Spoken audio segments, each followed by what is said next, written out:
দিন চলে যায়, মানুষ তো আর আসে না। আজ ঠাকুমার শ্রাদ্ধের কাজ, তাই সবাই একত্রে জড়ো হলাম। এই পৃথিবীতে আমরা সবাই অতিথি, মাত্র কয়েক দিনের অতিথি।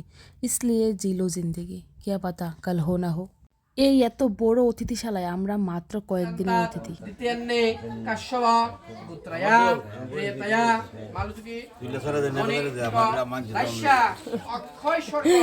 তুলছি সবাই যেমন তোমার দেহে এই যে মেজো জেঠু আমাদের আর হচ্ছে বড় জেঠু শ্রাদ্ধ চলছে এখন, মানে পাঁচ হয়ে করছে।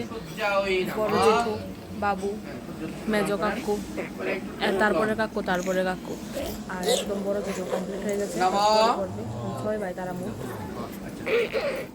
কাউকে আগে যেতে হয়, আবার কাউকে আবার পরে যেতে হয়, কিন্তু যেতে তো হবেই। এই জিনিসগুলো নিয়ে যখন আমি গভীরভাবে চিন্তা করি তখন আমি একদম অন্য দুনিয়ায় চলে যাই। এদিকে মা তারা শ্রাদ্ধ করছে, সন্ধ্যার পর একটু ছিল কীর্তন, ওইটাই একটু শ্যুট করেছিলাম। সন্ধ্যার পর একদম সন্ধ্যার পর সবাই মিলে বসে কীর্তন মানে জড়ো হয়ে দেখছিলাম। তো শ্রাদ্ধ বাড়ি হোক, সবাই মিলে একটু আনন্দ করেছিলাম।